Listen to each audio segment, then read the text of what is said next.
How's it going, guys? I'm Tim. And I'm Dylon. Oh, Dylon, once a day. Keeps the doctor away. So, We have the Vale Brewing Company's Old Lions, which is a double version of their Young Lions. It is 8.6 ABV, and it is brewed with Simcoe, motueka. and Amarillo. Last time I remember this, it was fantastic. The color, perfecto. Yeah, I've got a nice fluorescent, yellowy, coppery, orangey note. Kind of what I like to see. Little bit of sediment.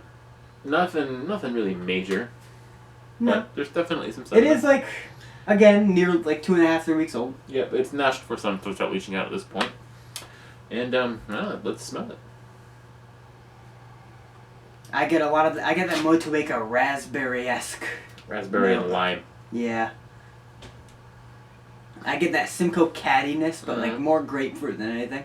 Grapefruit. The lime is like a rind, like a citrusy rind. That's type probably of the thing. lemon rind Yep. note, kind of like of Simcoe coming through. Amarillo, I get that peachy, nectarine kind of note. Mm-hmm.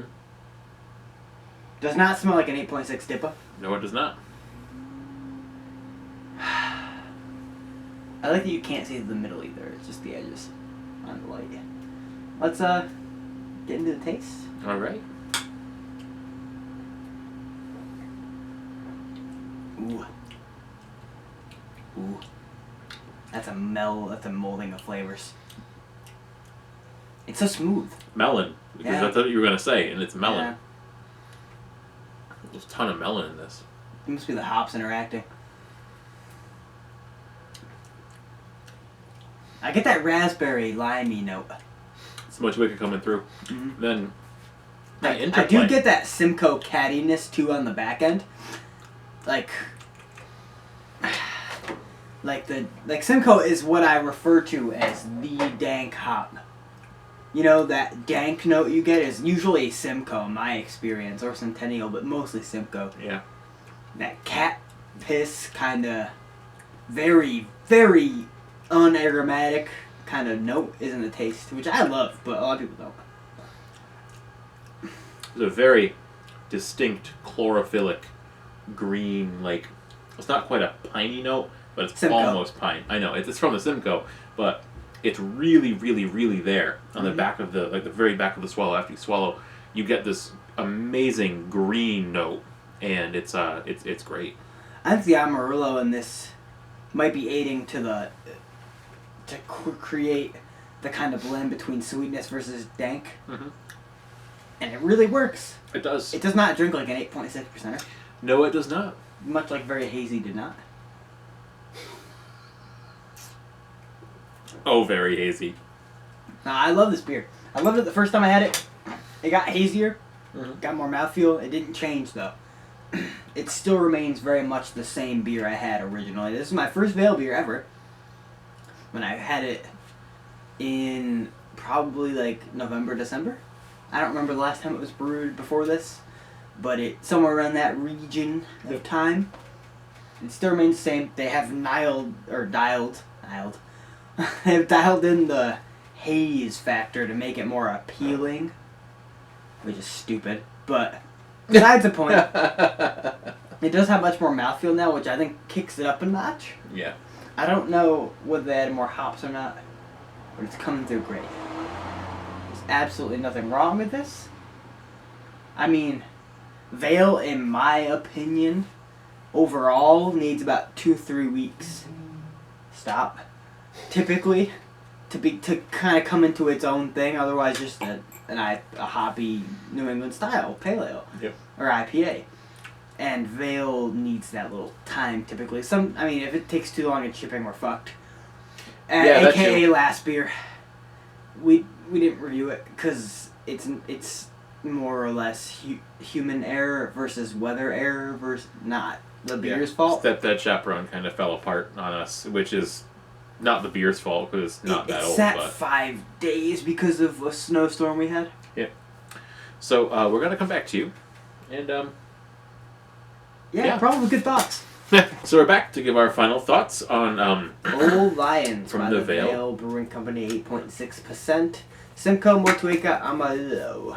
That was better have been on camera. Anyway, so what do you think, Dylan? fantastic. It just as I remember it. I kind of really enjoy the dankness it has. The dankness it offers. And that's why I love it so much, because motueka is not a dank hop. I mean, not really. It's a little more bitter than like Galaxy, despite being like the poor man's Galaxy. But it's the Simcoe that really shines here, I think, to be honest. The Amarillo's a backbone, the motueka's is kind of sharing the forefront. Mm-hmm. I mean, the motueka shines versus everything else. But the Simcoe and Amarillo are holding the back end very, very well. Mm-hmm. I think it's really, really well put together. And the sediment does basically disappear if you swirl it, so that's kind of cool. I mean, you don't have a beer it's kind that's... of a natural inclination to me. Yeah. Swirl it's it a bit. Oh, hey, I have fucking some sediment in here. Let's fucking do this. Or just to create a little bit of head for that aroma sake. Uh-huh. So after a couple carbon dioxide hits in there, like... it just smells fucking great. Yeah.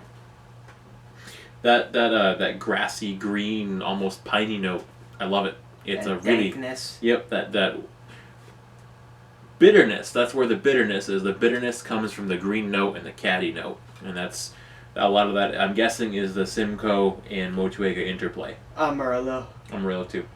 I don't think motueka plays much of a role as you think it does. I don't think it does really, but there is a slight grassy note you can get from it.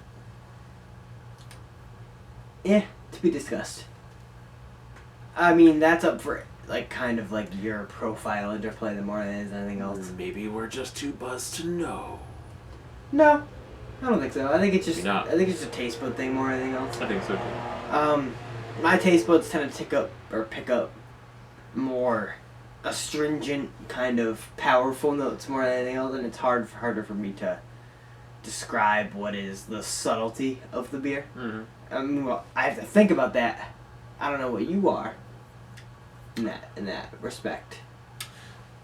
I get a lot of the when I have a beer, a lot of it is I pick up the malts really well. I pick up like grassy green notes really well. Fruits are a little harder for me to pick apart. So I mean, like, This is the fucking bomb. yeah. So that's I know when I was in Portland, it's cantaloupe. It's honestly cantaloupe because I was having a fruit cup and I was like, oh my god, this is my beer flavor, and that's just I notice it all the time in beer now. But that's an aside. I'm more getting like grapefruit. No, not in this. No. Raspberry, dank cattiness, kind of peach Yeah. nectarine. Like this, it's in the background, mind you. Sweet, kind of overly ripe orange kind of deal. That's the Amarillo keeping it held together in my opinion. Yeah. And that might just be me, but I try to pick up everything nowadays. Mm-hmm. I try to it sucks because I try to examine every single goddamn beer I've ever had in my life. It's a side effect of doing these. You're I like, know, oh, it's smell this, the taste worst that. thing ever. Dude, I'll give a beer to my girlfriend. I'll be like, you're supposed to be tasting this. This is what I get out of this. And she's like, I don't. You end up a douchebag in the end. Yeah, you end up like, oh, Might you don't as well- get you that? might as well Okay. fucking buy your overalls and blue jeans now, boys. Cuff them up 4 times and listen to Mac DeMarco. Because that's what happens. There's nothing to final chug. Let's just do it.